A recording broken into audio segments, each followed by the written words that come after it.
अभी recently Instagram is flooding with the Nepal controversy.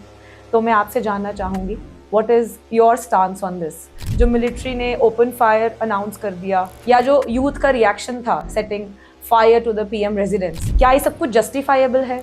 Global south में India lead कर रहा है और ग्लोबल साउथ के जितने कंट्रीज हैं ये इंडिया को अपना लीडर मानते हैं under the leadership of prime minister Narendra Modi. ये जो इतना भी मुद्दा है वोट चोरी का, क्या सच में ईवीएम्स हैक्ड हैं? 2020 में डोनाल्ड ट्रंप जब इंडिया आते हैं उसी वक्त में दिल्ली के रायट्स होते हैं और फिर 2019 में जब मोहम्मद बिन सलमान इंडिया आते हैं पुलवामा अटैक होता है। ऑपोजिशन है, दे आर एलिजिंग कि the day is not far जब नेपाल की सिचुएशन यहाँ पर भी आएगी, you know, Modi ji would be set on fire. अगर उसको पता था कि पानी बढ़ रहा है, डैम्स में अलर्ट है, तो उन्होंने क्या इतनी बारिश होने की वेट करी कि ताकि उसके बाद वो डैम्स का सारा पानी ऑल टुगेदर रिलीज कर दें? सेंटर का जो एक कहते हैं कि सौतेला ट्रीटमेंट है पंजाब की तरफ, या it turns a blind I towards Punjab, क्या वो डेलिब्रेट एक्शन होता है या सिर्फ ये एक पॉलिटिकल पर्सपेक्टिव है? फर्स्ट लेवल ऑफ इंटरेक्शन है, आप उनसे पहले सवाल करिए। तो ये वही लोग हैं, जब ट्रम्प जीता था तो बोले थे कि इन्होंने रिगिंग की है, जब बाइडेन जीता तो बोले कि एकदम फेयर इलेक्शन हुआ है। लोग कह रहे हैं कि हम ये मुस्लिम इलाका है, 70% यहाँ मुस्लिम रहते हैं, हम सिर्फ मुस्लिम को ही वोट देंगे। यूपी में एक टाइम पे ऐसा सुनते थे हम लोग कि अरे भाई रात में यूपी में मत निकलो, ठीक है, मगर आज क्या सुनते हैं हम लोग कि अगर आपको यूपी देखना है रात में निकलो। मूवी आई है अभी बंगाल फाइल्स, उसका कहा जा रहा है that is anti Muslim, is it so? मैं खुद गवाह हूँ इस चीज़ का। 2012 में बर्मा के रेफ्यूजीज हैदराबाद में आए थे, मैंने उनका इंटरव्यू लिया है। आपको लगता है कि उन्होंने, मोदी जी ने अपनी एक सॉलिडारिटी दिखाई है, उनके लिए एक स्टैंड लिया है बाय वोटिंग फॉर पैलेस्टीन, या फिर भी ये इंडिया की एक अनदर स्ट्रैटेजी है बस? तो अगर वाकई में कोई ठहरा है तो इजराइल ठहरा है। अमेरिका पे आप भरोसा नहीं कर सकते, आपने देख लिया ट्रम्प ने क्या किया रिसेंट। इट्स कॉल्ड भविष्य मलिका, ये जगन्नाथपुरी में है ये वाली बुक। यही वाली बुक है जिसने प्रिडिक्ट किया था कोरोना वायरस के बारे में। और इस बुक की अब अगली प्रिडिक्शन ये कहती है कि India would be attacked by China, backed with 27 Muslim countries, and at that time, only and only Russia will come to help. Hamas ने जो अटैक किया तो उन लोगों ने जो डिवाइसेस यूज़ किए वो चाइनीज़ डिवाइसेस थे। एक तरफ हम कहते हैं कि भाई टेररिस्ट जो है ये किसी धर्म का नहीं होता, पर उसकी नमाज जनाजा भी पढ़ाई जाती है, फिर उसको कब्रिस्तान में भी दफन किया जाता है। जब आप खुद ये बात कह रहे हो कि भाई वो किसी धर्म का नहीं है तो फिर आप उसकी नमाज जनाजा क्यों पढ़ा रहे हो? हर्बल इस्तिंजाफ, यानी कि वॉर ऑफ एट्रिशन। इंडिया अगर तरक्की कर रहा है तो ऐसा अटैक करो और उसको वॉर में खींच दो। Peace is a rare sight in today's day and age. From the angry streets of Nepal to the flooded fields of Punjab, from vote chori debates to polarization of votes, there seems to be chaos everywhere. Amidst all this, today on Rubaru, we sit with a guy who is a peace activist, who tirelessly works to bring calm in a country where peace is often overshadowed by politics. May I please welcome Mr. Zahaq Tanveer. जी बहुत बहुत शुक्रिया जानवी जी, और मेरी ये खुशकिस्मती है कि आपके इस प्रोग्राम पे मैं आया हूँ। Thank you so much. Welcome to Rubaru, sir. First things first, अभी recently Instagram is flooding with the Nepal controversy.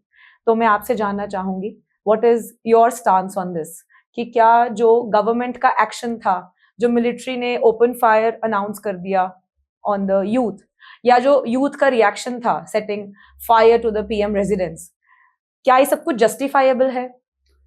देखिए, पहली बात तो ये है कि जो वहाँ पे जेनजी का प्रोटेस्ट था तो उसको ऐसे दिखाया जा रहा है कि जेनजी जागरूक हो गई है और फिर उन लोगों ने गवर्नमेंट के खिलाफ प्रोटेस्ट किया है, ठीक है, और फिर उन लोगों ने तख्ता पलट कर दिया है।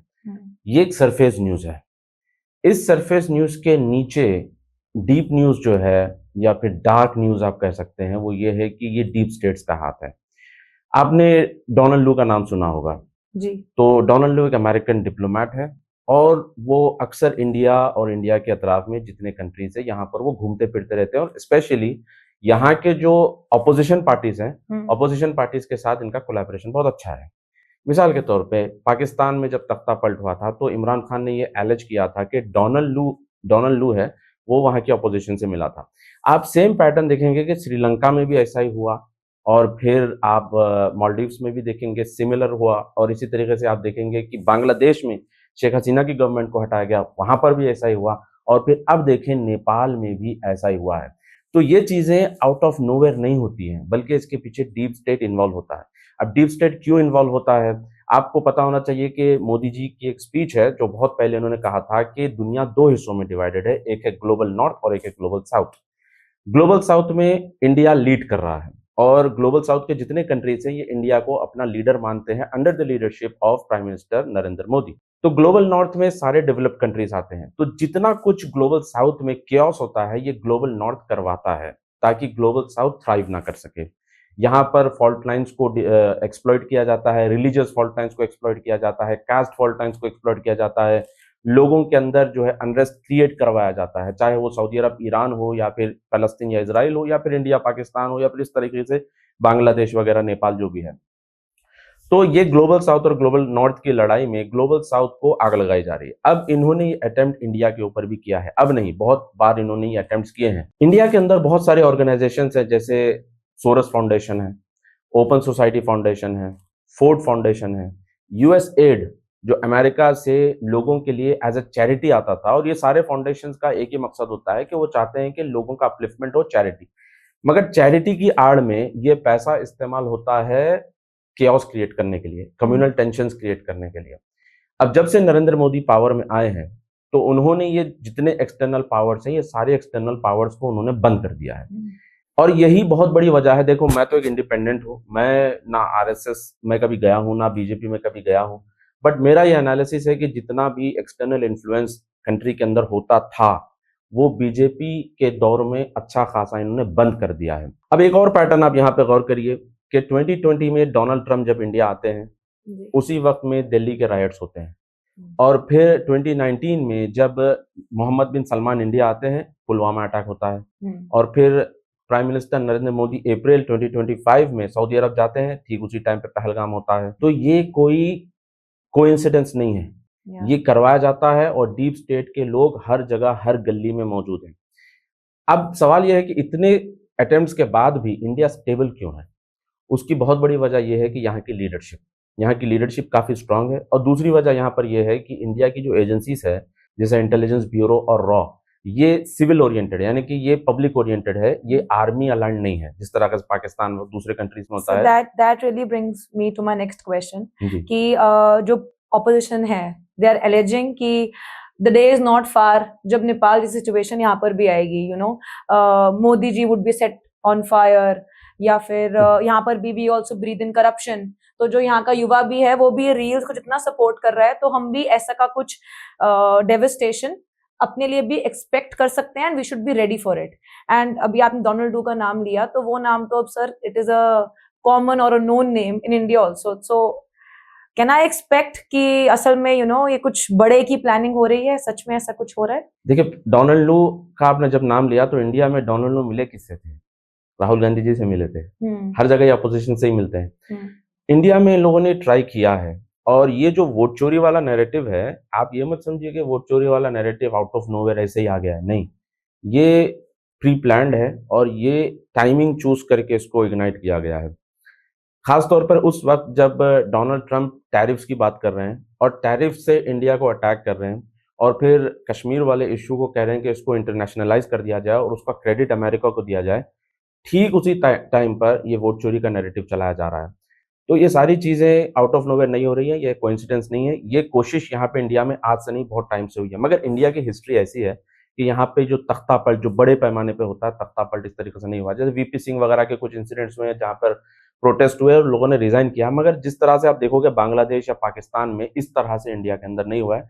और मुझे इस चीज़ पर पूरा भरोसा है कि जो लोग कह रहे हैं कि इंडिया में भी इस तरह से होगा और आग लगा दी जाएगी, ये सब होगा, मुझे नहीं लगता कि इतना बड़ा यहाँ पर हो सकता है, क्योंकि यहाँ की एजेंसीज काफ़ी स्ट्रांग है, और यहाँ की एजेंसीज ये कोशिश ये करेंगी कि इंडिया में जो नज्म है या फिर यहाँ पे जो हारमोनी है वो बरकरार रहे। मिस्टर ज़हाक, अभी recently it also brings me to the point कि अभी पंजाब है, पंजाब में रिसेंटली फ्लड्स आए हैं, मैं खुद पंजाब से हूँ, एंड वहाँ पर there was a major catastrophe, villages के विलेजेस बह गए, इंफ्रा का लॉस, क्रॉप डैमेज, कितने सारे इनोसेंट जाने चली गई, राइट? तो अब मेरा ये क्वेश्चन है कि अगर जो सरकार है, अगर उसको पता था कि पानी बढ़ रहा है, डैम्स में अलर्ट है, तो उन्होंने क्या इतनी बारिश होने की वेट करी कि ताकि उसके बाद वो डैम्स का सारा पानी ऑल टुगेदर रिलीज कर दें और एकदम से हम लोग सारे, मतलब it is the common public who is bearing the brunt of the failure of our government.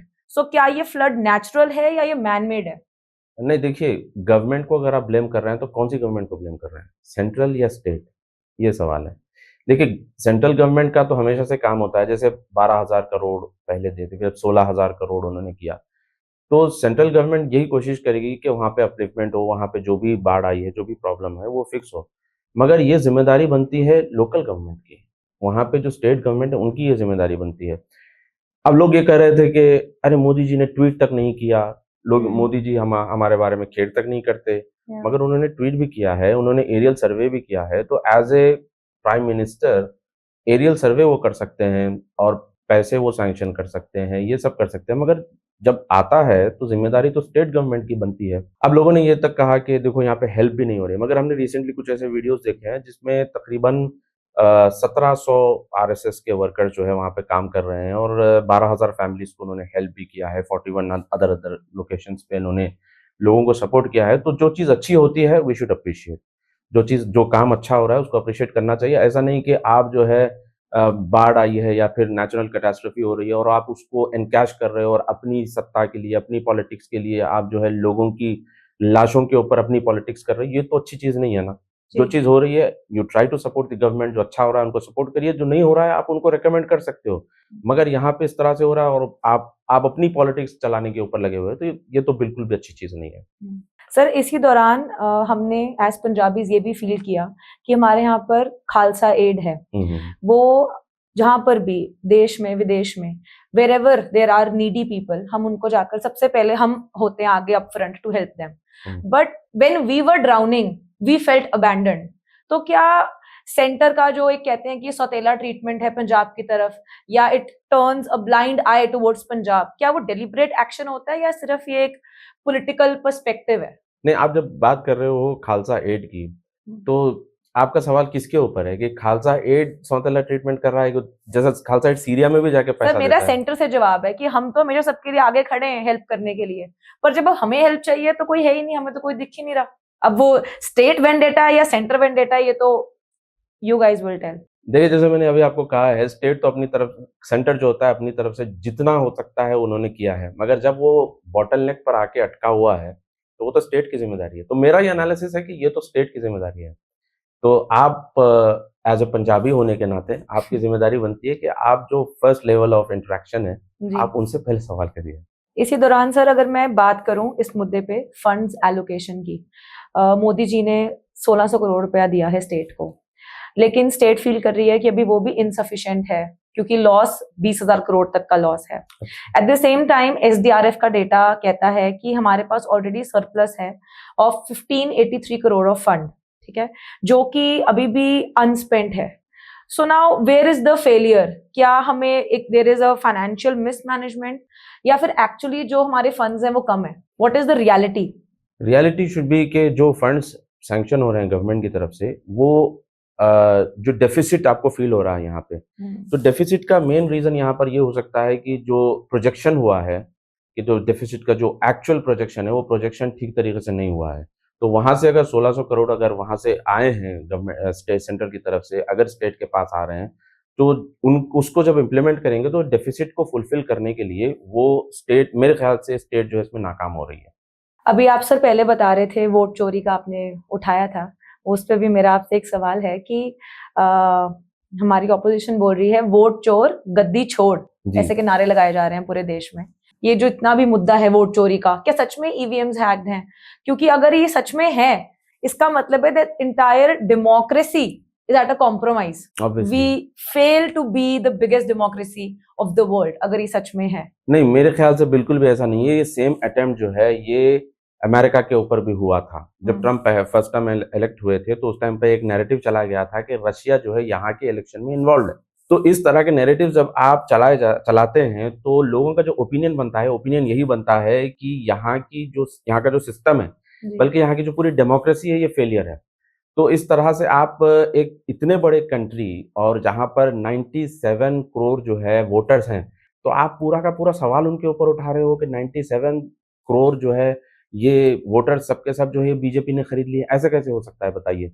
और राहुल गांधी ने जो डेटा बताया है और फिर उन्होंने बताया कि भाई 1 लाख है और फिर मल्टीपल एड्रेसेस हैं, ये पॉसिबल है। लोगों ने इस चीज़ को एनालाइज़ किया है। देखिए, एक बंदा काम कर रहा है बैंगलोर के अंदर और फिर उसका घर जो है मुंबई में है एग्ज़ाम्पल, तो उसके 2 हो सकते हैं और ऐसे बहुत सारे एरियाज़ हैं। जैसे इंडियन एक्सप्रेस ने एक रिपोर्ट पब्लिश की थी और उसमें उन्होंने इस चीज़ को एक्सपोज़ किया। बाकायदा उन्होंने वहाँ पर जाकर मतलब ग्राउंड पर जाकर उन लोगों ने इंटरव्यू लिया और बताया कि वहाँ पे कॉम्प्लेक्स है, कॉम्प्लेक्स में तकरीबन 30 से 40 कमरे हैं और एक-एक कमरे के अंदर 3-3 4-4 जो है लेबर रह रहे हैं। अब वो लेबर जो है, उनका जो वोटर आईडी बना है, तो ऑब्वियसली उनके जो एड्रेस है, वो सिंगल एड्रेस रहेगा। तो जब वो वोट डालने के लिए जाएँगे, तो उनका एड्रेस तो सिंगल दिखा रहा है। तो ये इंडियन एक्सप्रेस की रिपोर्ट है, उन्होंने इसको डिबंक किया है और इलेक्शन कमीशन ने भी इसको डिबंक किया है और बताया कि और जो नाम उसके अंदर लिए थे आदित्य श्रीवास्तव का, तो उस बंदे ने खुद कहा है कि नहीं ऐसा नहीं हुआ था। फिर एक लेडी का भी उन्होंने बताया और फिर उस लेडी ने भी जो है 1 बार वोट किया है और जो डेटा वो लेके आए थे, उस डेटा में से सिर्फ 8 लोगों ने वोट दिया है। तो ये पूरा का पूरा नैरेटिव ही अपने आप में बेसलेस है।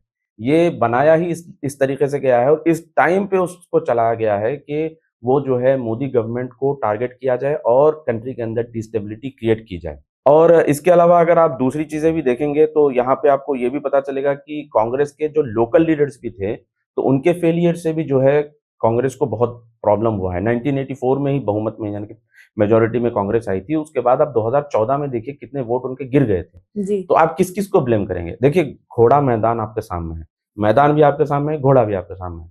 अब आपका काम है आप उसको कैसे दौड़ाते हो घोड़े को। अब ये तो अंगूर खट्टे वाला मसला हो गया। आप कह रहे हो कि भाई हमको अंगूर नहीं मिले तो मतलब अंगूर खट्टे हो गए। अब आप वक्फ बिल का ही देख लीजिए। जी। वक्फ बिल का जब डिबेट चल रहा था तो तेजस्वी सूर्या वहाँ पर पूरे प्रिपरेशन के साथ आए हुए हैं। डॉक्टर निशिकांत दुबे को देख लीजिए, वो अपने पूरे प्रिपरेशन के साथ आए हैं। उन्होंने ऐसे आर्गुमेंट्स दिए हैं कि मुसलमानों को तक पता नहीं है। रबाई मुखैरिख का उन्होंने रेफरेंस दिया। कई मुसलमानों को ये भी नहीं मालूम कि रबाई मुखैरिख एक ज्यू थे जो प्रॉफेट मोहम्मद सल्लल्लाहु अलैहि वसल्लम की आर्मी में थे और उन्होंने वक्फ किया था। कई लोगों को नहीं मालूम है। मगर डॉक्टर निशिकांत दुबे पूरा प्रिपरेशन के साथ आए थे। अब चलिए, बीजेपी वालों को तो आपने देख लिया। अब कांग्रेस की तरफ देखिए। अपोजिशन लीडर राहुल गांधी जी कैसे आए? पैजामे पे और हवाई चप्पल पे। चप्पल पे और पैजामे पे आप आ रहे हैं डिबेट करने के लिए वक्फ बिल के ऊपर। तो इससे क्या अंदाजा लगता है आपको? इससे अंदाजा लगता है कि सीरियसनेस कहाँ है। आप ब्लेम कर रहे हो कि मोदी के ऊपर, मोदी गवर्नमेंट के ऊपर कि इन्होंने वोट चोरी की है, उन्होंने ये किया है, उन्होंने वो किया है। मगर भाई घोड़ा मैदान तो आपके सामने है। मगर आप अगर परफॉर्म नहीं कर पा रहे हैं तो वो आपकी गलती है। जी। और हमारा भी मिजाज ऐसा बना हुआ है कि मतलब जो भी मोदी के अगेंस्ट में ठहरता है, हमको लगता है कि ये हमारा धर्म का कर्तव्य है या फिर हमारे ऊपर फर्ज है या हमारी जिम्मेदारी है कि हम उसको सपोर्ट करें और हमारी जिंदगी का मकसद ही ये है कि भाई जैसे तैसे करके मोदी गवर्नमेंट को गिराना ही हमारा जिंदगी का मकसद है। और इसमें हम इतना फेल हुए हैं कि हमारा ना तो सोशल कंडीशन चेंज हुआ है, ना इकोनॉमिकल कंडीशन चेंज हुआ है, ना एजुकेशनल कंडीशन हमारा चेंज हुआ है। कुछ भी चेंज नहीं हुआ है, बल्कि हमारी पूरी एनर्जी इसी के पीछे लगी हुई है। जी। तो लोगों को आज भी लगता है कि नहीं, वोट चोरी हुई है, वोट चोरी हुई है। अच्छा, जहाँ-जहाँ बीजेपी जीती है, वहाँ वोट चोरी हुई है। हाँ, और जहाँ जहाँ पर कांग्रेस इनकी बहुमत है वहां पर नहीं हो सकती थी फिर वोट चोरी। हाँ, जहाँ पे इनकी बहुमत है, कह रहे हैं कि वहाँ पे वोट चोरी हुई है और जहाँ पे कांग्रेस आई है, तो वहाँ पे सब जो है ना इक्वल वहाँ पे सब हुआ है। ये तो ऐसा ही है जैसे बाइडेन जब आया था, तो हमने देखा था कि इंडिया से राणा अय्यूब ने ट्वीट किया था कि कंग्रेचुलेशंस करके। अब आप बताइए, इंडिया में बैठ के आप बाइडेन को कंग्रेचुलेशंस कह रहे हो। तो ये वही लोग हैं, जब ट्रम्प जीता था तो बोले थे कि इन्होंने रिगिंग की है, जब बाइडेन जीता तो बोले कि एकदम फेयर इलेक्शन हुआ है। तो इनका मसला ये है और हमको भी चाहिए कि भाई ये जो कैट फाइट है, ये कैट फाइट में ना जाकर आप जो है अपने खुद के सेल्फ डेवलपमेंट के ऊपर पहले फोकस करें। सर, अगर मैं वोट्स की बात करूं तो बिहार है या अदर स्टेट्स है, there is a concept of polarisation of votes. जी। हिंदू हिंदू को वोट करता है, मुस्लिम मुस्लिम को वोट करता है। ऐसा क्यों है और कौन करवा रहा है ऐसे? Who is creating that divide? अगर आप मॉर्ले मिंटो की रिपोर्ट पढ़ेंगे, 1909 में इन्होंने रिफॉर्म्स लाए थे। जी। एक तो वाइसरॉय था और एक सेक्रेटरी था, बिल्कुल स्टेट ठीक है। सेक्रेटरी हाँ था। जी। तो इन लोगों ने क्या किया? इन लोगों ने किया कि हम लोग इंडियंस को इक्वल राइट मतलब इलेक्शन में पार्टिसिपेट करने का हम चांस देंगे। उस टाइम पे उन्होंने कहा था कि मुस्लिम मुस्लिम को ही वोट देगा, हिंदू हिंदू को ही वोट देगा। ठीक है। अब इन्होंने क्या कर दिया, यहाँ पे हिंदू और मुसलमान का डिवाइड तो खड़ा कर दिया। फिर 1919 में एक और रिफॉर्म आया, और फिर उस रिफॉर्म में इन्होंने क्या किया, इन्होंने कहा कि सिख सिख को वोट देगा, हिंदू हिंदू को देगा, और दलित दलित को देगा, फिर इंडियन क्रिश्चियन फिर अलग वोट देगा। फिर इस तरह से इन्होंने क्या किया कि इन्होंने हिंदू में तो हिंदू हिंदू और मुसलमान को तो तोड़ दिया था, अब उन्होंने हिंदुओं को भी तोड़ना शुरू कर दिया था। और फिर कास्ट बेस्ड उन्होंने जो है पॉलिटिक्स शुरू की कि यादव यादव को वोट देगा, फिर चंबार अगर कोई है तो फिर वो अपने हिसाब से वोट देगा। तो फिर हिंदुओं को भी उन्होंने तोड़ना शुरू कर दिया, सिखों को उन्होंने तोड़ना शुरू कर दिया, मतलब इतनी फूट उन्होंने लगाई उसमें। और वो माइंडसेट जो है अभी तक इंडिया में चलता आ रहा है, आजादी के 70-75 साल के बाद भी सेम माइंडसेट। आपने कॉलोनियल इम्पैक्ट जो था अंग्रेजों के दौर का, आपने बहुत अच्छे हद तक जो है उसको रिमूव कर दिया, हटा दिया है।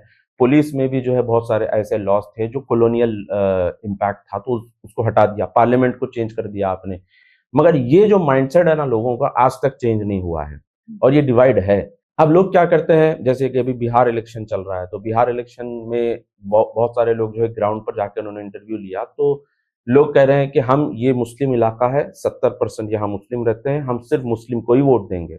हम हमारी कास्ट का जो आदमी होगा, यादव होगा तो यादव को ही वोट देंगे। तो अब इसके ऊपर क्या किया जा सकता है, इस पे ये किया जा सकता है कि मुसलमानों का वाकई में अगर आप लोगों को अपलिफ्टमेंट करना है, तो जिस तरह से हिंदू के अंदर एसटी एससी बीसी के रिजर्व सीट्स बनाए गए, इस तरह से मुसलमानों के अंदर भी जो कास्ट बेस्ड लोग हैं, पसमानदा जो हैं, उनके लिए भी सीट्स होने चाहिए, तब जाके जो है ये चेंज मुसलमानों में आ सकता है। और दूसरी बात यहाँ पर यह है कि लोग जब वोट देंगे तो इश्यू बेस्ड अगर वोट देंगे, तब जाके जो है कंट्री का या देश का भला हो सकता है। अगर वो सिर्फ रिलीजन की बेस पे या कास्ट की बेस पे वो वोट देंगे, तो फिर कंट्री जिस तरह से डिवाइडेड था, और यही बहुत बड़ी वजह रही है कि मुगल भी आए और उन्होंने हुकूमत की, क्यों? क्योंकि लोग डिवाइडेड थे। अंग्रेज आए, अंग्रेजों ने भी हुकूमत की, क्यों? क्योंकि लोग डिवाइडेड थे। अब ये डिवीजन इस तरह से पनपता रहेगा तो फिर कंट्री का भला नहीं हो सकता। एक और बात मैं यहाँ पे आपको कहना चाहूंगा कि 1857 में जब रिवोल्ट हुआ था ब्रिटिश के अगेंस्ट में, मुस्लिम ने पोक फैट को लेके रिवोल्ट किया था, और हिंदू ने जो है काउ फैट को लेके उन्होंने रिवोल्ट किया था। ठीक है, उस रिवोल्ट के बाद अंग्रेजों ने साइकोलॉजी समझ गई, मुसलमानों की साइकोलॉजी को उन्होंने भांप लिया या फिर एनालाइज कर लिया कि इंडिया में मुसलमान नहीं, बल्कि उन्होंने ये एनालाइज कर लिया कि इंडियंस का जो रिलीजन को लेके सेंटिमेंट्स है, बहुत ही जो है ये लोग कॉम्प्लिकेटेड है इस चीज को लेकर। लिहाजा उन्होंने क्या किया, हिंदू और मुसलमान को डिवाइड करना शुरू कर दिया। सर सैयद अहमद खान को उन्होंने बुलाया यूके, फिर उन्होंने 2 नेशन थ्योरी बनाई कि हिंदू और मुसलमान दोनों डीएनए अलग अलग है, 2 अलग अलग स्टेट्स हैं, 2 अलग अलग नेशंस हैं। फिर उसके बाद मोहम्मद अली जिन्ना को उन्होंने तैयार किया, फिर उसने जो है पूरा एक बंटवारा कर दिया, बांग्लादेश, फिर वेस्ट बंगाल और कलकत्ता को भी उन्होंने हड़प करने की कोशिश की, मगर वो गया नहीं। उसके बाद कश्मीर का ऊपर इशू शुरू किया, फिर नीचे हैदराबाद प्रिंसली स्टेट बनने वाला था। आप सोचिए कि इतने बड़े देश के 3 से 4 टुकड़े करने वाले थे, मगर वो सक्सेसफुल नहीं हो पाए, अलग बात है। और मुझे अफसोस होता है इस चीज को देखते हुए कि अनफॉर्चुनेटली मेरी कम्युनिटी ही इसके अंदर ज्यादातर इस्तेमाल होती है। और मैं आपके इस वीडियो के माध्यम से मैं अपनी कम्युनिटी को भी जो है ये मैं मैसेज देना चाहूंगा कि इस्तेमाल होने से बचो, यानी कि इतने होशियार बनो कि कोई भी आके आपको इस्तेमाल करके निकल जाता है और आप इस्तेमाल भी हो जाते हो, चाहे वो सर सैयद अहमद खान था या फिर मोहम्मद अली जिन्ना, या आज के दौर में भी आपको एक्सप्लॉइट करना बहुत आसान है। आपको रिलीजियस सेंटिमेंट्स आपको मतलब इग्नाइट कर दो और एक्सप्लॉइट कर दो, ये बहुत आसान है। तो हम लोगों को भी चाहिए, मुसलमानों को भी चाहिए कि थोड़ा सा ग्रो अप हो और फिर अपने रियलाइजेशन करें। लोग कहते हैं कि भाई हम लोग विक्टिम है, हम विक्टिम है, हम विक्टिम है। नहीं, हम विक्टिम नहीं है। आप ओवर द टाइम अगर देखेंगे तो विक्टिम माइंडसेट से हम एग्रेसर बन गए, हमको पता भी नहीं चला कि हम एग्रेसर कब बन गए।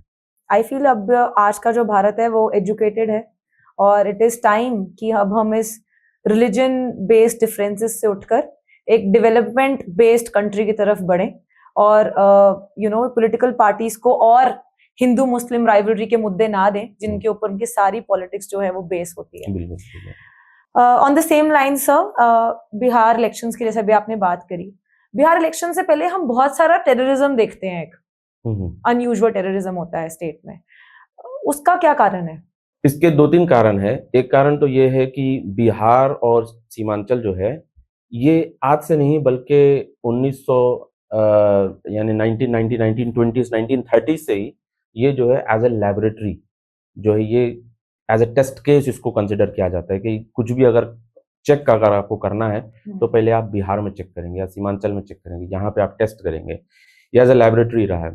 तो यहाँ पर कैस्ट बेस्ड डिविजन्स बहुत रहे हैं और रिलीजन बेस्ड डिविजन्स यहाँ पे बहुत रहे हैं। सीमांचल मेरे ख्याल से यहाँ पे ज्यादातर जो है ये कास्ट को लेके और बिहार में रिलीजन को लेके जो है बहुत ज्यादा डिवीजन रहा है। तो आप जैसे कह रहे हैं कि यहाँ पे टेररिज्म, मतलब मुझे तो नहीं लगता कि क्रॉस बॉर्डर टेररिज्म था, बल्कि वो इन हाउस टेररिज्म था, बल्कि ये जो है लोगों को भड़काया गया और फिर डिवाइड क्रिएट करने की कोशिश की गई। इसका बहुत बड़ा रीजन ये है कि आप देखें कि हिंदी बेल्ट में मैक्सिमम बीजेपी का रूल है जी। तो जो भी पावर्स इसके पीछे काम कर रही हैं उनका मकसद ये है कि बीजेपी का जो एजेंडा है वो यहाँ ना चल पाए। और ऑब्वियसली आप देखिए यूपी ही देख लीजिए, यूपी में एक टाइम पे ऐसा सुनते थे हम लोग के अरे भाई रात में यूपी में मत निकलो, ठीक है, मगर आज क्या सुनते हैं हम लोग के अगर आपको यूपी देखना है रात में निकलो। मेरे कुछ फैमिली फ्रेंड्स हैं जो रियाद में रहते हैं, हमारे पुराने फैमिली फ्रेंड्स हैं, यूपी से हैं वो लोग खुद कहते हैं, आज कहते हैं कि योगी गवर्नमेंट आने के बाद इतना अच्छा खासा चेंज आ गया है कि we feel safe in UP now. तो एक इतना बड़ा क्राइम स्टेट चेंज हो गया और योगी जी ने इसमें अच्छा खासा काम किया है इसको चेंज करने में। तो ये बिहार में भी इस तरह से होगा तो बहुत सारे जो माफियाज हैं या फिर जिनके बिजनेसेस चलते हैं उसके ऊपर अच्छा खासा इफेक्ट पड़ेगा। एक मैं आपको यहाँ पे एक इंसिडेंट मैं बताता हूँ, आप भी जानते हैं, आपने पढ़ा भी होगा कि पिछले साल में सऊदी अरब की जेल में 1 साल था पूरा जी।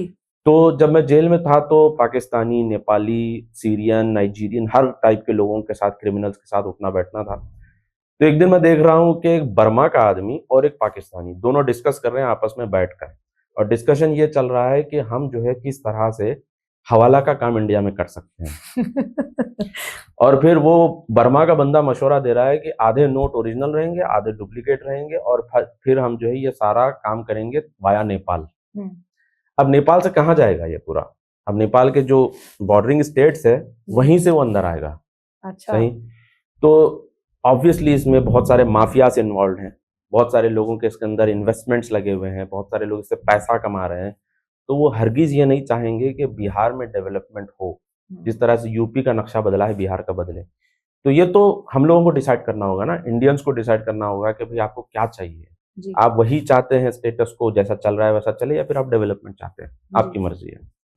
सर बहुत बढ़िया लगा आपसे योगी जी की तारीफ सुनकर, वरना अगर किसी के साथ भी बैठ जाओ, इनफैक्ट मुस्लिम कम्युनिटी में किसी के साथ भी रैंडमली बात कर लो तो उनका एक यही स्टांस है कि बीजेपी एंटी मुस्लिम है, योगी जी एंटी मुस्लिम है। तो आप भी ऐसा ही फील करते हो? देखिए शुरू में हम भी ऐसा फील करते थे। शुरू में हम जब योगी जी को देखते थे, मतलब भगवा पहने हुए एकदम स्ट्रिक्ट बुलडोजर, ये सारी स्टोरी सुनते थे तो हमको भी लगता था कि भाई he should be anti Muslim, कि मुसलमानों के लिए इतना हेट है। दूसरी बात यहाँ पर यह है कि नैरेटिव्स चलवाए जाते हैं, एक अच्छा खासा नैरेटिव चलता है। मैं आपको एक लाइव एग्जांपल देता हूँ कि किस तरह से नैरेटिव्स चलाए जाते हैं। मेरा खुद का एक छोटा सा अदना आदमी, उसका ही एग्जांपल मैं आपको देता हूँ। जैसे मैं अरेस्ट हुआ 18 दिसंबर को, 27 दिसंबर तक इंडिया के अंदर नैरेटिव चल रहा था कि इंडियन स्पाई गॉट अरेस्टेड, और कुछ ने कहा कि इजरायली स्पाई गॉट अरेस्टेड, ठीक है। मैं जब आया वापस 1 साल बाद तो मैंने सारा एनालाइज किया तो देखा कि ये ओरिजिनल शुरू होता है पाकिस्तान से। पाकिस्तान डिफेंस फोरम, समा टीवी, आज न्यूज, हम न्यूज, ये शुरू वहां से होता है। इमीडिएटली नेक्स्ट डे हैदराबाद के मुंसिफ पेपर में आर्टिकल पब्लिश होता है कि हिंदुत्वा का आदमी जो इंडिया का जासूस था पकड़ा गया, हैदराबाद के न्यूज़पेपर में। अच्छा। सियासत में भी चलती है न्यूज़। फिर हैदराबाद के कुछ यूट्यूबर जैसे मोहम्मद बिन इसाक वगैरह, ये लोग एक ट्रेंड चलाते हैं। और फिर आपके यूपी में भी जो मिल्लत टाइम्स वाला है वो भी एक नैरेटिव चलाता है इमीडिएटली सेकंड थर्ड डे। हालांकि चार्जशीट बनी 3 महीने बाद, मगर इन लोगों ने एक नैरेटिव चला दिया। शुरू किधर से हुआ? पाकिस्तान से। चल कहाँ रहा है? दिल्ली में, हैदराबाद में, कश्मीर में। मैं ये क्यों बता रहा हूँ आपको इंसिडेंट ये कि मेरे जैसे छोटे आदमी के साथ ये हो सकता है, तो आप सोचिए कि योगी और मोदी और नितिन गडकरी, इन लोगों के साथ क्या क्या नैरेटिव नहीं चलाया जा सकता है। तो अब आप देखिए बीजेपी के भी किसी नेता ने जो है कुछ किया था, उनके घर पर भी बुलडोजर चलाया गया, मगर ये न्यूज बनी, ये नैरेटिव बना नहीं बना। मगर नैरेटिव क्या बना कि जो दंगाई थे उनके घर पे बुलडोजर चला। तो बताया कैसे गया कि मुसलमानों के घर पे चला। मुझे अच्छी तरीके से याद है अतीक अहमद का और उनके साथ जो थे जिनको मारा गया था ना, वो वीडियो बड़ा वायरल हुआ था। उस टाइम पे पाकिस्तान का एक बंदा ट्वीट कर रहा है, आदिल अहमद आज़ाद, ये ट्वीट कर रहा है कि 2 मुसलमान रमज़ान के महीने में जय श्री राम बोलने से उन्होंने इनकार कर दिया, तो उनको मार दिया हिंदुओं ने। और ये लिख रहा है अरबिक में उसकी सऊदी ऑडियंस के लिए। मैं इमीडिएटली वहाँ पे गया, मैंने भी ट्वीट किया कि भाई ये न्यूज़ बिल्कुल गलत है। और फिर मैंने वहाँ झगड़ा किया। बात क्या है कि ये एक्चुअली नैरेटिव्स होते हैं, नैरेटिव वॉरफेयर चल रहा है, ये चलाया जाता है योगी के बारे में, मोदी के बारे में। जैसे मैंने कुछ देर पहले आपके सामने कहा कि इसमें माफियाज इन्वॉल्व होते हैं, उनके बिजनेसेस होते हैं, उस पर इफेक्ट होता है, तो वो इस तरह से चला देते हैं। मगर आप एक ठंडे दिमाग से आराम से बैठ के चीज़ों को आप समझेंगे और एक एजुकेटेड वे में आप उसको समझने की कोशिश करेंगे, तो आपको फील होगा कि नहीं, ऐसा नहीं है। आप क्रिटिकल एनालिसिस करेंगे तो आपको लगेगा नहीं, ऐसा नहीं है। ठीक है, बीच में एक नैरेटिव चला गया था कि योगी जी ने जो है हलाल बैन कर दिया है।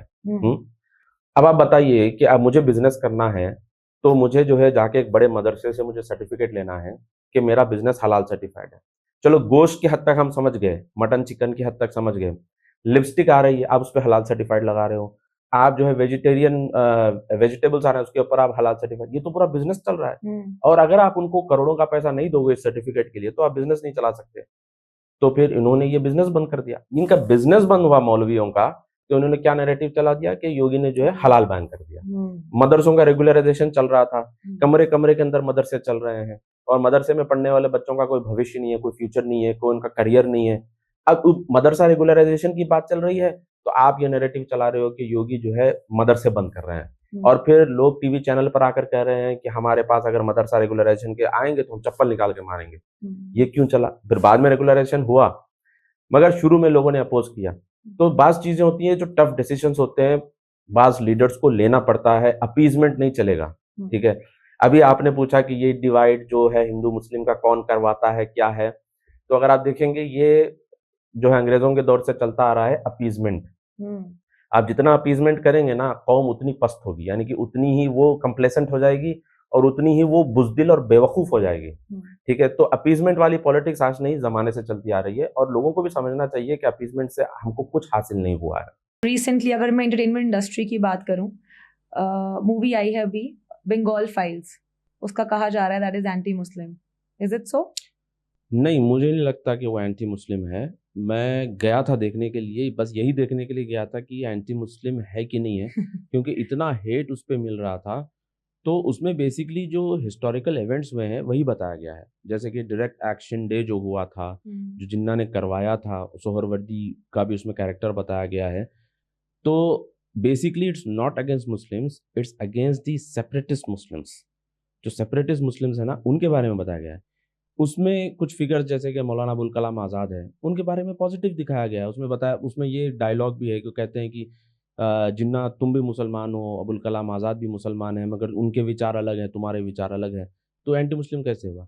उसमें एक और कैरेक्टर का नाम, वो जो माँ भारती जो है ना, पल्लवी जोशी, उनका यंग एज बताया जाता है, तो वो बंगाल की हिस्ट्री बताती है। तो उस टाइम पे वो कहती है कि नज़रुल इस्लाम का भी वो नाम लेती है। If it is anti Muslim, वो नज़रुल इस्लाम का नाम क्यों लेती है? अब इसी तरीके से आप देखिए, उसमें एक सीन बताते हैं जिसमें जिन्ना जो है पार्टीशन के बाद वो फ्लाइट में जा रहा होता है, तो फिर एक बंदा उसको रोकता है, रोक के कहता है कि बहुत सारे मुसलमान जो है वो इंडिया में रुकने का इरादा कर चुके हैं। तो वो कहता है कि चलो ठीक है, नेहरू की लीडरशिप में मुझे उम्मीद है कि मुसलमान तरक्की करेंगे। तो वो बंदा कहता है कि जब आपको लग ही रहा था कि वो तरक्की करेंगे, तो आपने दूसरा मुल्क बनाया ही क्यों? तो उस बात पे वो बंदा कहता है कि उन मुसलमानों में मैं भी हूँ जो मैं इंडिया में रहना चाहता हूँ। तो जिन्ना कहता है कि अच्छा, हो सकता है कि तुमको हिंदू कांग्रेस ने भेजा होगा, क्योंकि उस टाइम पे कांग्रेस को हिंदुत्व कहते थे। तो शायद तुमको हिंदू कांग्रेस ने भेजा होगा। तो बंदा कहता है कि नहीं, मेरा नाम आगा जलील कश्मीरी है, तो वो भी मुस्लिम होता है। तो अगर एंटी मुस्लिम है तो ये पॉजिटिव मुस्लिम कैरेक्टर्स को क्यों बताया गया है? हाँ, कुछ चीज़ें हैं जो वाकई में हुई हैं, and as I told you कि हम लोगों को चाहिए कि वो ओन अप करें वो इश्यूज हैं। डायरेक्ट एक्शन डे पे मारा गया है, हिंदुओं को मारा गया है भाई, उधर बंगाल के अंदर मारा गया। कलकत्ते को वो पाकिस्तान का हिस्सा बनाना चाह रहे थे। 19 अच्छा चलिए, आप ये कहेंगे कि ये प्रोपेगेंडा है। 1971 में जो पाकिस्तान आर्मी ने बांग्लादेश के औरतों और बच्चों और मर्दों के साथ किया, तो उसके बारे में आप क्या कहोगे? 90,000 पाकिस्तान की आर्मी ने सरेंडर किया था जब इंडिया इंटरवीन किया।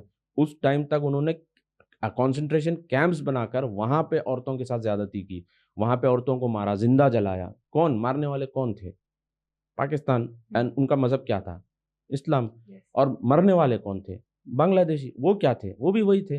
जब आप मुल्क बनाए हो मजहब के नाम पे, तो फिर बाद में दोनों क्यों लड़े? जब एक ही मजहब था तो लड़े क्यों दोनों? तो बात सिंपल है कि it's not anti Muslim, it's anti separatist Muslims, ठीक है।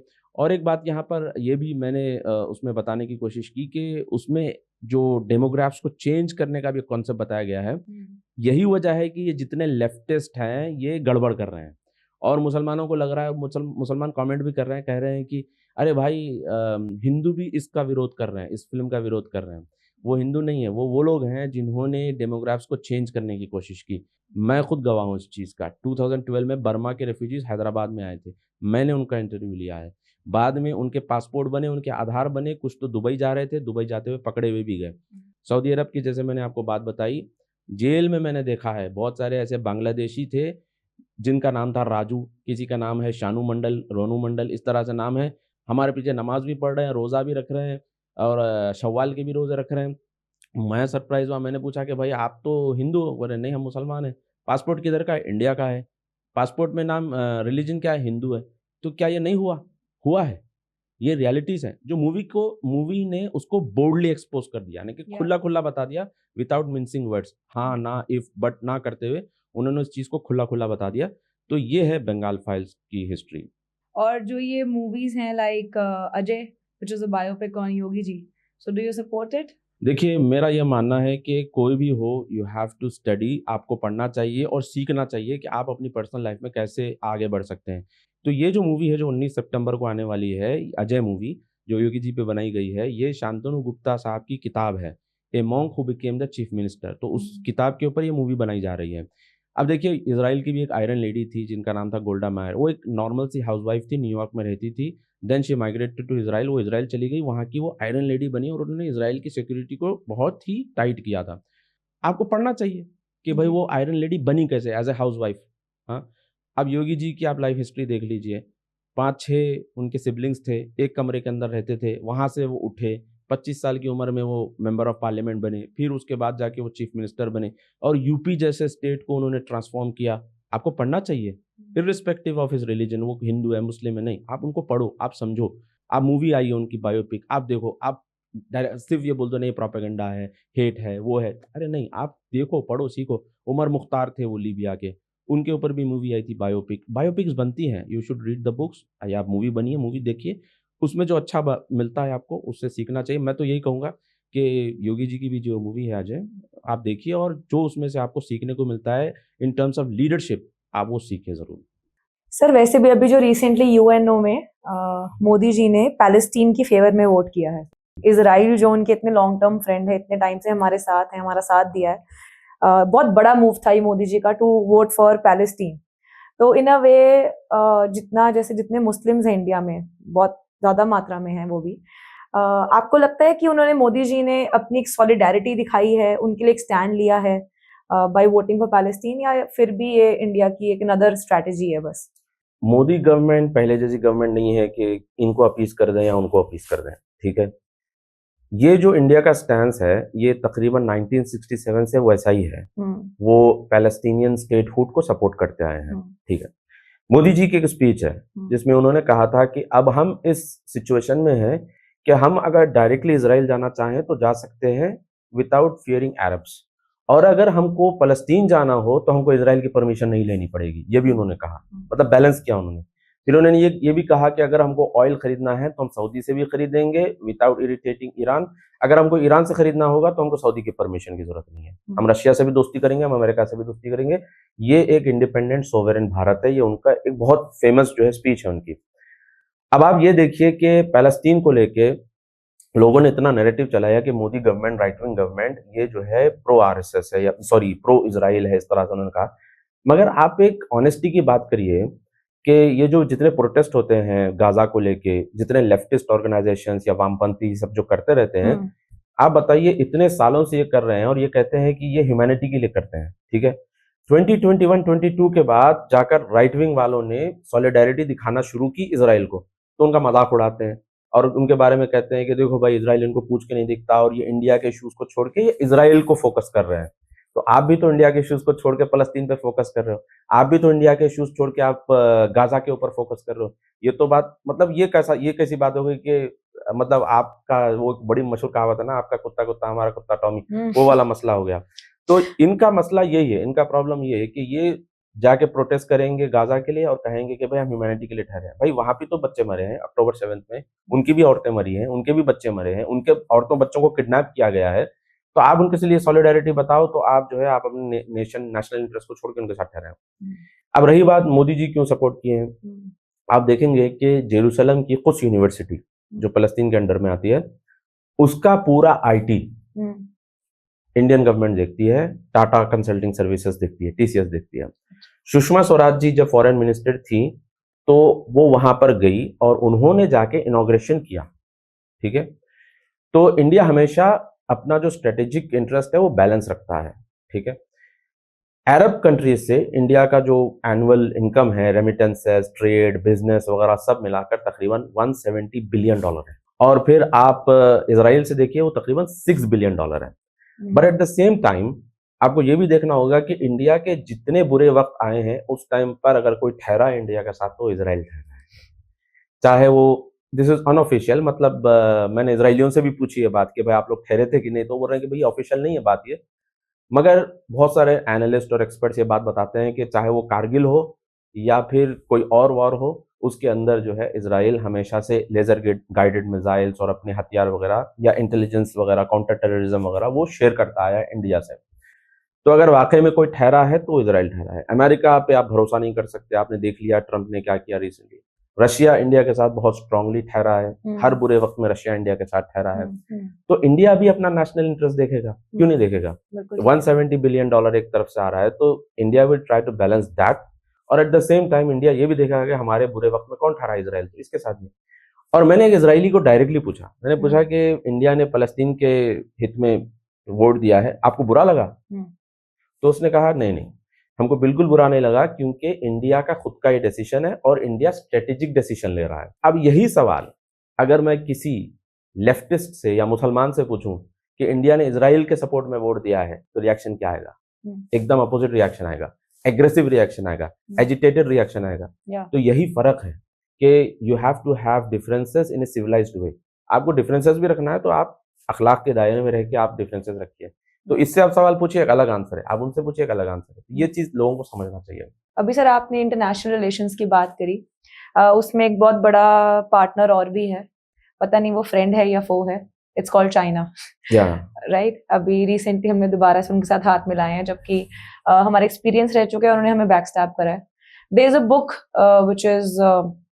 which predicts future, it's called भविष्य मलिका, ये जगन्नाथपुरी में है ये वाली बुक। यही वाली बुक है जिसने प्रिडिक्ट किया था कोरोना वायरस के बारे में।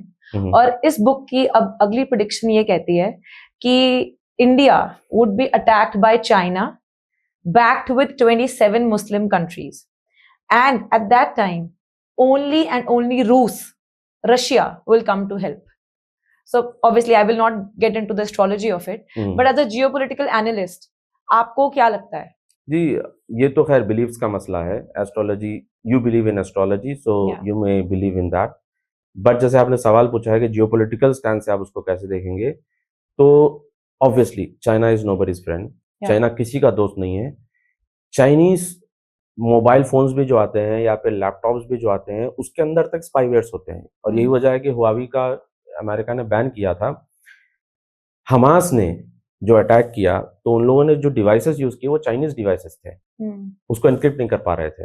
इजरायली टेक्नोलॉजी उसको एनक्रिप्ट नहीं कर पाई या अमेरिकन उसको एनक्रिप्ट नहीं कर पाए। अभी जो रिसेंटली भी जो हुआ है पहलगाम का अटैक, पहलगाम के अटैक में भी जो टेररिस्ट इन्वॉल्व थे उनके पास भी चाइनीज सॉफ्टवेयर और चाइनीज टूल्स थे। इंडिया के स्टॉक एक्सचेंज पे अटैक हुआ था 1990s में, बहुत पहले, और सारे कंप्यूटर्स को उन्होंने वायरस लगा दिया था, स्टॉक एक्सचेंज गिर गया था। इंडियन एजेंसीज उसके पीछे लगी थी चेक करने के लिए। उनको लगा कि भाई हो सकता है 25-30 आदमी होंगे सॉफ्टवेयर गीक्स जो बैठ के उन्होंने ये हैक किया, क्योंकि 90s में जो है ना सॉफ्टवेयर का बूम बहुत था। एजेंसीज ने बहुत ट्रैप किया, तो मुंबई के किसी स्लम के अंदर एक कमरे में बैठे 2 पाकिस्तानी मिले, 2 पाकिस्तानी, और वो 2 पाकिस्तानियों के पास थे चाइनीज सॉफ्टवेयर्स। तो आप इससे अंदाजा लगाइए कि चाइना किसी का दोस्त नहीं है। चाइना हमेशा अपना इंटरेस्ट देखता है। अगर चाइना ने इंडिया के साथ हाथ मिलाने के लिए सोचा भी है तो वो चाइना का इंटरेस्ट उसके अंदर है। अब आप ये देखिए, यहाँ पे आईमैक का प्रोजेक्ट अनाउंस हुआ, जो इकोनॉमिक कॉरिडोर है, जो इंडिया से शुरू हो रहा था, जिसमें अजीत डोभाल साहब भी यूएई वगैरह जाके वो मीटिंग करके आए थे, और फिर ये साइन भी हो गया था। G20 में इसके ऊपर बात हुई थी। तो ये इंडिया से शुरू होते ही हुए, ये हाइफा पोर्ट इजराइल से होते हुए ये फिर यूरोप जा रहा था। इमीडिएटली उसके बाद अक्टूबर 7 के अटैक्स होते हैं, हमास अटैक करता है, और आज तक मतलब 2025 तक भी हॉस्टेजेस का इशू चल रहा है, वो इशू खत्म नहीं हुआ। और आईमैक का प्रोजेक्ट था वो बैक बर्नर पे चला गया, यानी कि रुक गया वो। तो ये करवाने वाले कौन है? क्यों? क्योंकि आईमैक वो पैरेलल था चाइना के रोड बेल्ट इनिशिएटिव के लिए। तो चाइना का बिजनेस उसमें अटैक हो रहा था, चाइना के इंटरेस्ट उसके अंदर खराब हो रहा था। तो चाइना इसके अंदर जो भी है, चाइना ने ये किया, तो चाइना को फायदा हो रहा है इवेंचुअली। तो इसमें हम लोगों को ये समझना चाहिए कि हम क्यों इसमें प्यादे बनते हैं, हम क्यों पॉन बनते हैं। आपको जी। लगता है हमास हीरो है, हमास कहाँ से हीरो है? ये तो चाइनीज सॉफ्टवेयर लेके उन्होंने ये सब किया है। तो चाइना किसी का दोस्त नहीं है। हाँ, चाइना ने मेहनत की है, आगे बढ़े हैं, उनका पैटर्न आप गौर कर सकते हैं, उनको आप स्टडी कर सकते हो, आप उनको एज ए केस स्टडी आप रख के चेक कर सकते हो, how we should improve ourselves. मगर इसका मतलब ये हरगिज नहीं है कि आप चाइना को अपना एलाई समझे। चाइना किसी का एलाई नहीं है, ये सिर्फ अपना इंटरेस्ट देखता है। 2 साल पहले एक थिंक टैंक का सेशन चला था, वो मैं भी अटेंड किया था। उसमें उसने बंदे ने बताया कि चाइना जहाँ-जहाँ भी जाता है, वहाँ-वहाँ पर ये टेरिटोरियल इश्यूज रखता है। वो आप वियतनाम देख लीजिए, ताइवान देख लीजिए। तो उसने ये प्रेडिक्ट किया कि पाकिस्तान के अंदर ये ग्वादर वगैरह का प्रोजेक्ट तो ये लिया हुआ है, बट उसने प्रेडिक्ट किया कि फ्यूचर में जाके चाइना जो है ये टेरिटोरियल डिस्प्यूट पाकिस्तान के साथ क्रिएट करेगा। तो ना वो पाकिस्तान का दोस्त है, ना वो किसी का दोस्त है, वो सिर्फ अपना इंटरेस्ट देखते हैं। In politics, there are no friends or foes. There's only diplomacy. True true. Right, sir. That was really strong-footed of you to say all this, especially when you come from a respectable community like Muslim. Thank you. Sir, मेरा यहाँ पर एक as a fellow sister एक question है आपसे। Sure. हम जब भी सुनते हैं या हमें पता है, जितने भी like most of the terrorists वो आपके समुदाय से आते हैं, तो आपको कैसा लगता है इस बारे में? देखिए, शुरू में हमको ऐसा लगता था कि ये कोई यहूदी की साजिश है, जो यहूदी मुसलमान बन के भेष बदल के हम लोगों को बदनाम कर रहे हैं, और ऐसा ही हम लोगों को बताया जाता था। नहीं, मुसलमान ऐसा कर ही नहीं सकता, बल्कि ये यहूदी या अमेरिकन होते हैं जो भेष बदल के हमारे मजहब को बदनाम करते हैं, क्योंकि हमारा मजहब दुनिया में बहुत तेजी से फैल रहा है, बहुत लोग कन्वर्ट हो रहे हैं, ऐसा बताते हैं। ठीक है, ये एक नैरेटिव है। फिर हमको भी लगा हाँ ऐसा हो सकता है, फिर हमको भी लगा हम ही विक्टिम हैं। फिर जब टेररिस्ट अटैक होता है तो लोग सेलिब्रेट भी करते हैं। अरे भाई, जब आप खुद कह रहे हो कि वो लोग भेष बदल के कर रहे हैं, तो जब टेररिस्ट अटैक होता है तो आप सेलिब्रेट क्यों कर रहे हो?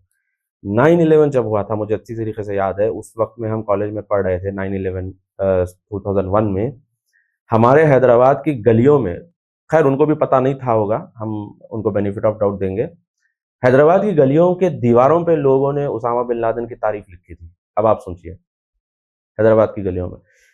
तो लोग पहले तो सेलिब्रेट करते हैं, एक कॉमन पैटर्न है। आप गौर करिए जानवी जी, एक कॉमन पैटर्न है। क्या करते हैं, जब कुछ पहले होता है तो लोग सेलिब्रेट करते हैं जी। फिर लोगों का रिएक्शन गेज करते हैं कि दुनिया कैसे देख रही है इस चीज को। जब रिएक्शन आता है, जब जो है लोग बुरा कहना शुरू कर देते हैं, आपके धर्म के बारे में बुरा कहना शुरू कर देते हैं, आपकी आइडेंटिटी के बारे में बुरा कहना शुरू कर देते हैं, तो फिर कहेंगे नहीं नहीं नहीं, ये हम नहीं थे, ये मुसलमान हो ही नहीं सकता। ये पहलगाम का हुआ, पहलगाम के बाद भी क्या हुआ, लोगों ने ऐसे ही डिनाइल मोड में आ गए। मैक्स एब्राहम्स ने पूरा इसके ऊपर रिसर्च पेपर लिखा। उन्होंने बताया कि ये डिनाइल पैटर्न ये अलकायदा का भी है, ये इनका टीआरएफ का भी है, ये लश्कर तैयबा का भी है, ये डिनाइल पैटर्न हमास, हिजबुल्लाह, हर जगह का ये डिनाइल पैटर्न है। तो मुझे लगता है कि अगर हम डिनाइल में ही रहेंगे तो आप इश्यू को फिक्स नहीं कर सकते। मैं यूएस गया था, वॉशिंगटन में, वहां पर एक हिंदू ऑर्गेनाइजेशन एडवोकेसी ग्रुप है, कोहना करके। तो उनके ऊपर ये एलिगेशंस लग रहे थे। बेसिकली हिंदू पे एलिगेशन लगता ही है कि ये दलितों को पिछड़ा रखते हैं। तो उन लोगों ने क्या किया, उन लोगों ने इश्यू को रिकॉग्नाइज किया, उन्होंने ओन अप किया। ओन अप करके उन्होंने क्या किया कि कोहना के बोर्ड मेंबर्स में उन्होंने दलित को भी रखा। ठीक है, अभी आप इंडिया के प्रेसिडेंट को ही देख लीजिए। तो आप जब ओन अप करेंगे प्रॉब्लम को तो आप फिक्स करेंगे। तो हमारे पास क्या है कि हम पहले ही डिनाइल मोड में है कि भाई ये हमसे हो ही नहीं सकता, हम कर ही नहीं सकते। एक तरफ हम कहते हैं कि भाई टेररिस्ट जो है ये किसी धर्म का नहीं होता, पर उसकी नमाज जनाजा भी पढ़ाई जाती है, फिर उसको कब्रिस्तान में भी दफन किया जाता है। जब आप खुद ये बात कह रहे हो कि भाई वो किसी धर्म का नहीं है, तो फिर आप उसकी नमाज जनाजा क्यों पढ़ा रहे हो? ठीक है। अब यहाँ पे आप रूट पे जाइए, मतलब ये क्यों हो रहा है? हमारी ही कम्युनिटी को जो है क्यों क्यों जो है ये कहा जाता है? लोग कहते हैं कि दूसरे मजहबों में टेररिज्म है, सिख कम्युनिटी में भी जो है टेररिज्म होता है, खालिस्तानी, ठीक है, मान लिए।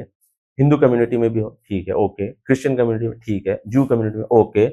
अब आप मुझे ईमानदारी से बताइए कि कौन सी कम्युनिटी के लोग अपना घर बार छोड़कर दूसरी कंट्री जाते हैं लड़ने के लिए, AK-47 की ट्रेनिंग लेते हैं, बॉम्ब बनाने की ट्रेनिंग लेते हैं, और फिर जाकर वहां जाके आप लड़ते हो एज ए मुजाहिद। आप Yeah. दूसरी कम्युनिटी में बताइए, नहीं होता ऐसा। ठीक है, मान गए एक्सट्रीमिज्म, रेडिकलाइजेशन, टेररिज्म हर जगह है, बट द रेट और जो ग्राफ है वो कहाँ ज्यादा है? ऑनेस्टली आपको कहना पड़ेगा कि भाई ओके, हमारे पास ये प्रॉब्लम है। अब इसको फिक्स कौन करेंगे? दूसरे आगे थोड़ी फिक्स करेंगे, जी। सिख आगे फिक्स थोड़ी करेगा, हिंदू आगे थोड़ी फिक्स करेगा, आपको ही ये प्रॉब्लम फिक्स करना होगा। और एक मसला यहाँ पर यह है, एक जगह जगह जाके हम रहते हैं, किसी नॉन मुस्लिम कंट्री के अंदर जाके रहते हैं, फ्रांस के अंदर रह रहे हैं, यूएस में रह रहे हैं, यूके में रह रहे हैं, आप वहां पे मस्जिद बनाकर रह सकते हो आराम से, बट क्या करेंगे? किसी को वहां पे जो है ना दिमाग में एक फितना आएगा, उसको उसको लगेगा कि नहीं, हम यहाँ पे जो है ना इस्लामिक सोसाइटी बनाएंगे। इस्लामिक सोसाइटी बनाना शुरू करेगा, फिर वो वहां से बढ़ते बढ़ते वो उसको लगेगा नहीं, हमको यहाँ इस्लामिक गवर्नमेंट बनानी है। तो क्या होगा? यहाँ पे पैरेलल गवर्नमेंट जब आप बनाओगे तो फिर वहां पे प्रॉब्लम क्रिएट होगा, फ्रिक्शन क्रिएट होगा। जैसे वहां पे फ्रिक्शन क्रिएट हुआ, गवर्नमेंट का वहां पे रिटेलिएशन होगा, फिर इनको ये पूरे दुनिया में विक्टिम फैलाना शुरू कर देंगे कि भाई हमारी कम्युनिटी को टारगेट किया जा रहा है and we have to stand for it. फिर वहां पे एक दो अटैक हो जाएंगे इस तरीके से, फिर टेररिज्म का वो सिलसिला चलता रहेगा। अब दूसरा मसला यहाँ पर यह है कि उसामा बिन लादेन, सैयद कुतुब, मौदूदी या इस तरह के जो लोग थे, इन लोगों ने कॉन्सेप्ट को प्रमोट किया है। वो कॉन्सेप्ट को कहते हैं हर्बल इस्तिंजाफ, यानी कि वॉर ऑफ एट्रिशन। इंडिया अगर तरक्की कर रहा है तो ऐसा अटैक करो और उसको वॉर में खींच दो। वॉर जितनी प्रोलॉन्ग होती रहेगी, इंडिया के रिसोर्सेस, इंडिया की इकोनॉमी, इंडिया का Drain होती पैसा रहेगी। उस पर ड्रेन होता रहेगा। ठीक है, इसको कहते हैं हर्बल इस्तिंजाफ, यानी कि वॉर ऑफ एट्रिशन। ये उसामा बिन लादेन ने 9/11 के बारे में कहा था।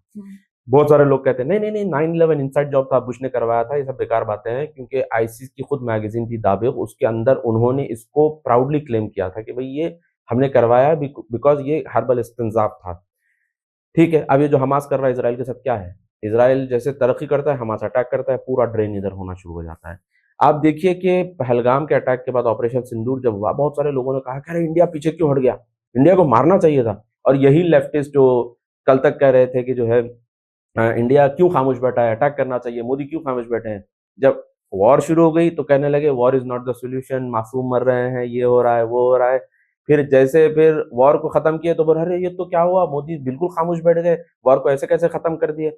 तो इनको पता है, मोदी जी, अमित शाह जी और अजित डोभाल साहब, ये सब जो बैठे हुए हैं, ये कोई चाय टपरी पर बैठकर चाय पीते पीते ये डिस्कस नहीं करते कि भाई हमको ऑपरेशन सिंदूर करना है कि क्या करना है। सही बात इनके है। पीछे थिंक टैंक्स है, इनके जी। पीछे पूरी लॉबी है, ये बताते हैं कि भाई अच्छा अब हमको वॉर करना है, अब हमको स्टॉप करना है। जी। उनको पता है, उनको सामने वाले का भी पता है कि ये हर्बल इस्तिंजाफ भी हो सकता है, ये वॉर ऑफ एट्रिशन भी हो सकता है, कि आपको वॉर में खींच के आपको ये ड्रेन भी कर सकते हैं। बिल्कुल ठीक है। तो जैसे मैंने आपको पहले बताया, एक तो मतलब आप अनवांटेड फ्रिक्शन क्रिएट करते हो सोसाइटी के अंदर। तो सऊदी अरब में एक कॉन्फ्रेंस हुई थी, उसमें सारे स्कॉलर्स ने कहा कि भाई आप जिस कंट्री में जा रहे हो वहाँ के आप लोकल लॉ को फॉलो करो, जरूरत नहीं है कि आपको इस्लामिक गवर्नमेंट या गवर्नेंस बनाओ। ठीक है, उससे फ्रिक्शन होता है। दूसरा, जैसे मैंने आपको ये बताया, ये इसकी वजह से भी होता है। तो कुछ कुछ ऐसी चीजें होती है। तीसरा ये है कि सेपरेटिस्ट माइंडसेट। हाँ, आपको लग रहा है कि भाई कश्मीर अलग हो जाना चाहिए, आपको लग रहा है कि हमारी एक अलग सोसाइटी, हमारी अलग कॉलोनी बननी चाहिए। तो ये माइंडसेट्स की वजह से जो है ना, आपकी कम्युनिटी को ही टारगेट इसलिए किया जाता है क्योंकि ये माइंडसेट हमारे बीच में मौजूद है। अब आप फिक्स कैसे करेंगे? ये कम्युनिटी के लीडर्स की जिम्मेदारी है, कम्युनिटी के उलमा की इस पे जिम्मेदारी बनती है। Very well said, Mr. Zahak. It was an eye-opening discussion on this. Thank you. Okay. Lastly, हमारा एक सिग्नेचर रैपिड फायर रहता है इसमें, अच्छा, तो मैंने आपके लिए भी एक छोटा सा रेडी करा है। Rapid fire with mister Zahak Tanveer. Are you ready, sir? Yes sure. What do you describe yourself as?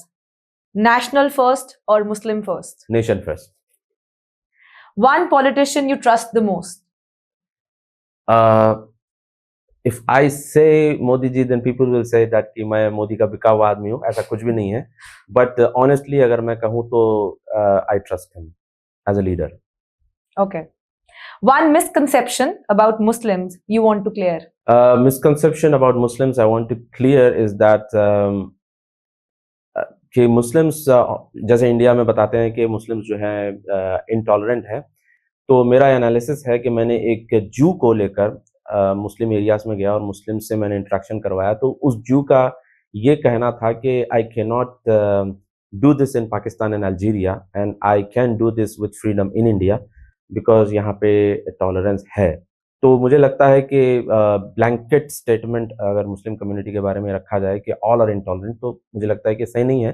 हाँ, कुछ लोग हो सकते हैं, but this is one of the misconceptions I would like to clear. Right. जी। What is the formula of peace in India today? The formula of peace in India today is to, आप अपने जितने identities हैं उन सारी identities को आप secondary रखिए। आपकी सिख आइडेंटिटी, हिंदू आइडेंटिटी, आपकी कैस्ट आइडेंटिटी, रिलीजियस आइडेंटिटी, सारी आइडेंटिटीज को आप सेकेंडरी रखते हुए आपकी प्राइमरी आइडेंटिटी होनी चाहिए एज अ भारतीय, as an Indian. Very well. And lastly, one line message for today's youth. One line message for the today's youth is you focus on the, the C square. You Yeah. focus on C square, and C is community and the second C is country. So you should focus on the development and the improvement of community as well as the country. You should not only focus on one C, you should focus on two C's. Right. Thank you so much, Mr.